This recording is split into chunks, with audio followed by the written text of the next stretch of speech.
جب بھی میں جو نیچے ادھر قبرستان ہے اس سے گزرتا ہوں تو ایک بات میرے ذہن میں ضرور آتی ہے، وہ یہ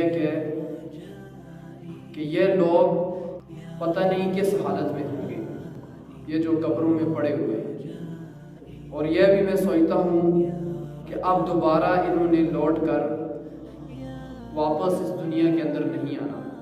ان کو وقت دیا تھا اللہ رب العزت نے کچھ کرنے کا، کچھ بننے کا اور کچھ حاصل کرنے کا، اب ان کا وقت ختم ہو گیا۔ اور آج اللہ رب العزت نے ہمیں بھی مہلت دی ہوئی ہے، ہمیں بھی وقت دیا ہوا ہے۔